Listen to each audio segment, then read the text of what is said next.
Hi guys, this is Erfan from Incubator.com and welcome to another video. In today's video, I'm gonna break down GBPUSD and NAS100 and show you exactly what happened during New York opening.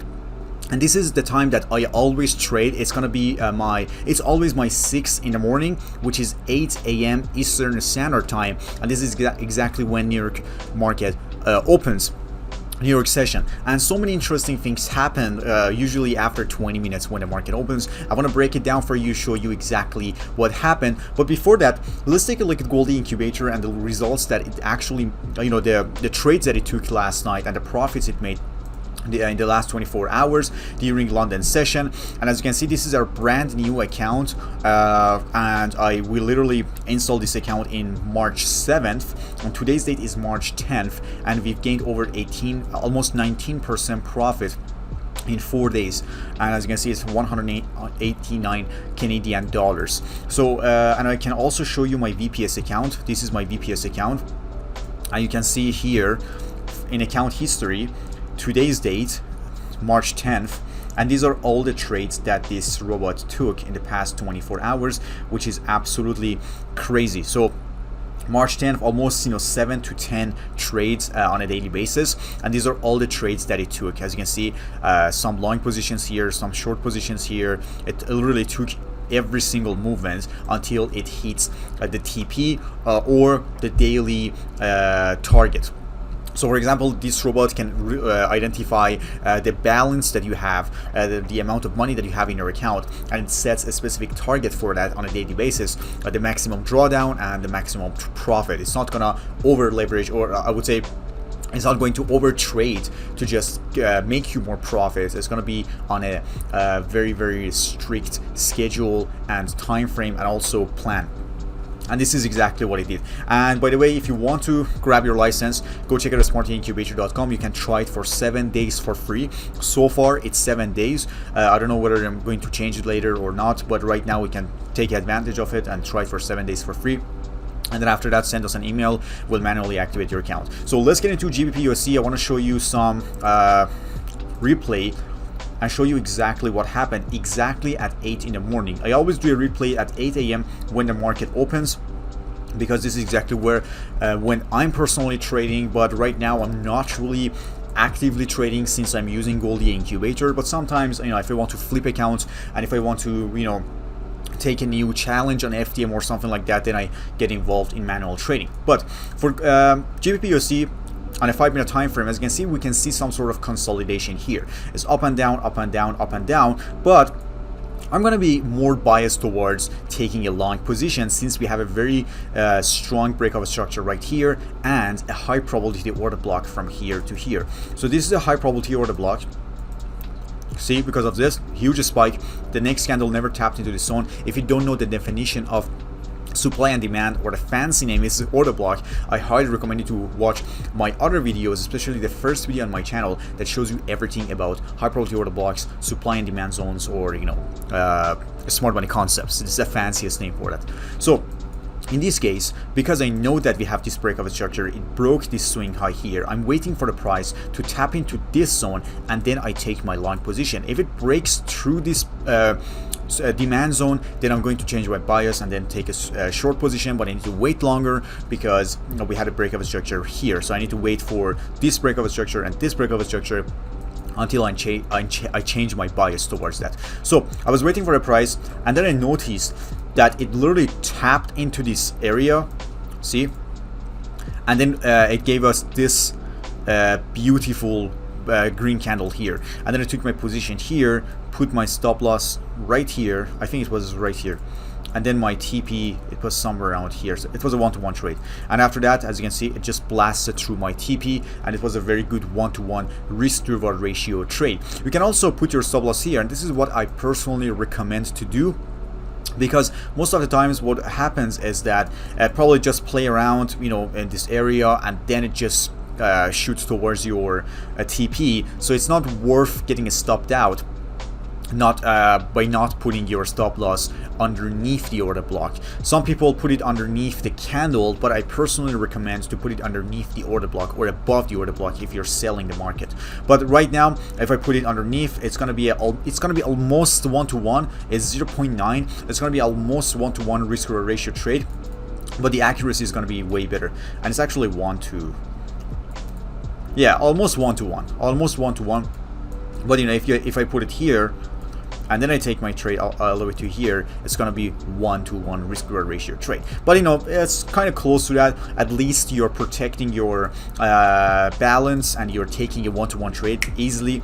You can also leave a runner if you want up to here, but you gotta pay attention to the first TP that is smash. If the first TP is smash, you need to move your stop loss to break even for the second one, and in this case you probably get a stopped out. So after that, as you can see, it just blasted through this order block. We had a bearish market right now. We have a break of a structure here, we have a break of a structure here, and we have a break of a structure here. In 3 different areas we have a break of a structure. So one of them is here, one of them is here, one of them is here. And then in this case, we'll know that the market is definitely bearish right now. So in this case, what I would personally do is to use my Fibonacci level from where the drop started to all the way that it actually ends and it wants to do a reversal, which is in this area, and I put it from here. And then I have my golden zone around this area that I can kind of identify, and then I'm just waiting for the price to tap into this zone. So but in this scenario, as you can see, it's trying to create some sort of support here, but it wasn't successful, and after that it just dropped significantly again, and it never tapped into this zone. But as it's coming down, we are creating higher lower lows and lower highs, plus high probability order blocks around this area. See, it's a high probability order block. It dropped significantly, the price came back, tapped into this zone, and then you can take your sell position here, and what happens is this one right here. See, you can easily take a sell position. It's a beautiful one if you're using high probability order blocks or supply and demand zones, because you know that you have 3 major breakout structures that literally change the direction of the market. And you can either wait for the order block, you can either wait for the golden zone on Fibonacci level, or you can just wait more and identify high probability demand zones or supply and demand zones, which in this case, one of them is here. See, we had a huge drop, the price did a little correction, tapped into this level. You can take your sell position here, put your stop loss here, and your TP here is a 1-to-1 trade, and you can leave it on it if you want to. So this is for GBPUSD. I'm going to show you NAS100 as well. This is kind of an interesting one too that I noticed this morning. I'm going to do a little bit of replay again, and then okay, I'm going to go for 8 in the morning. So when you want to trade New York opening, which is 8 Eastern time, you'll see something like this. For NAS100, we can clearly see lower lows and lower highs. So these lower lows and lower highs have breakout structure towards downside, so you know that the market is bearish. But something interesting caught my attention. So when you kind of zoom it out, you need to zoom it out, guys. You need to change your time frame to 15 minutes to 1 hour even, to see that what exactly is happening and identify all support and resistance levels with liquidity, so you know what the market is trying to do to grab the liquidity towards upside or downside. So in this case, in 15-minute time frame, I know that we have breakout structures towards downside, and it was also clear on 5-minute time frame. So for example, in this case, I know that we have so much liquidity here, we have so much liquidity here. So I can assume that the market is trying to reach these 2 levels to grab the liquidity and stop out all the buyers that took their position around this area and put their stop loss underneath these levels or candles. And if I change my time frame to 5-minute again, I'm trying to identify high probability order blocks, or I can use my Fibonacci level from here all the way to here where the correction kind of starts. But something interesting caught my attention, and that one is this high probability order block. Look at this. It's really hard, not really hard to identify, but it's kind of a big one here. See, this last bearish candle, and after that we had a huge spike towards upside.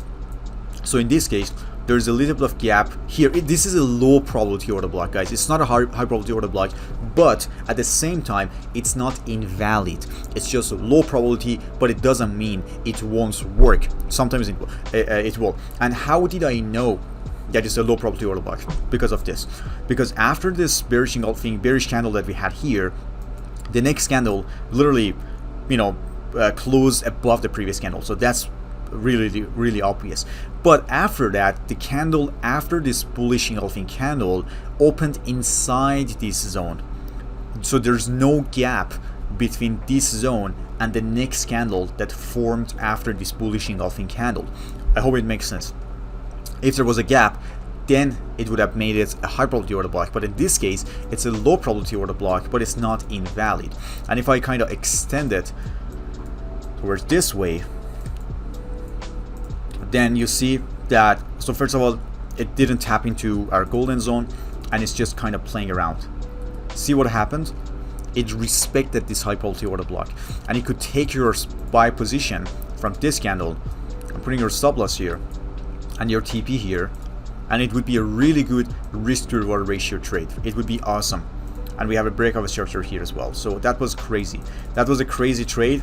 And then after that, it blasted outside of this order block, and it stopped out all these buyers that I told you. So this is the liquidity that the market is constantly looking for, and you need to pay attention to that. And as you know, the market was bearish, but if you wanted to take a long position here, it would be a little bit risky. But we had a low probability order block that would work, and it did. And then after that, we had a huge drop towards downside, as you can see here, and it stopped out all the sellers, the buyers. So that's it for this video, guys. I hope that you enjoyed it. If you did, give me a thumbs up, subscribe to my channel, and turn on the notification bell, so next time when I upload a video, you will get notified. And about Gold Incubator, you know what to do. Give it a try for 7 days on a demo account to see how it works, and if you're happy with the results, go ahead and sign up with a real one. Thank you so much. See you in the next video.